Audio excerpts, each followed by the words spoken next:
სიაში გამოსვლა რამ განაპირობა და რა აუცილებლობით იყო გამოწვეული, აი ვთქვათ რა განსახილმოებთ თქვენ ამას და რა ჩვენი იმისათვის რომ გვეგალობა უბრალოდ და ოფლის შესახებ გვესაუბრა და თუნდაც ის რომ ჩვენ ხალხისთვის გვინდოდა გვეთქვა ჩვენი რწმენის შესახებ.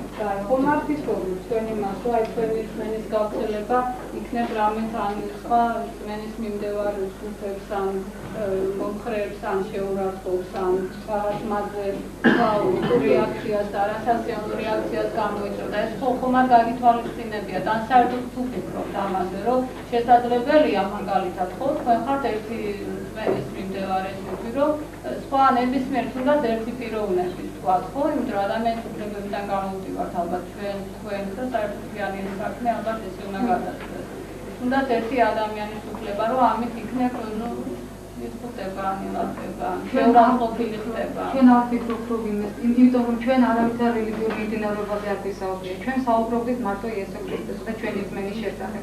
და ის მოსახლეობა რომელიც ჩვენს ირგვლივ იდგა მათ სურვილი ჰქონდათ, მათ სიამოვნებდათ და მათ უხაროდათ.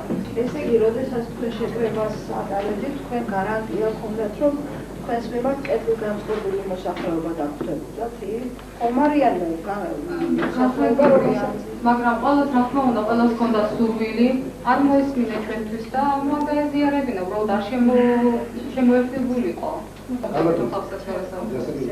ესე თქო დაგვისახულოთ როგორ იწოდება თქვენი რელიგიური სექტა. საერთოდ სულ სახელწოდება.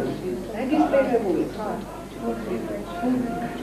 ჩვენი არის რელიგიური სექტა როგორ იწოდება? სული სახელწოდება. ევანგელისტური ეკლესია. ბატონო? ევანგელისტური ეკლესია. აგერ შეკითხვა მოსამართლეს რეგისტრირებული თუ არ არის? ვინაიდან არ არსებობს კანონი რელიგიის შესახებ, ჩვენ არ აქვს რეგისტრირებული, თუმცა სურვილი გვაქვს რა თქმა უნდა, რომ იყოს კანონი და იყოს რეგისტრირებული. და რამე კავშირი არის ებრაელთა იეჰოვას მიმდინარეობასთან? არა, ეს არის სხვა მიმდინარეობა, ეს აბსოლუტურად ჩვენ მათ არ ვეცნობდით, ასე ვთქვათ.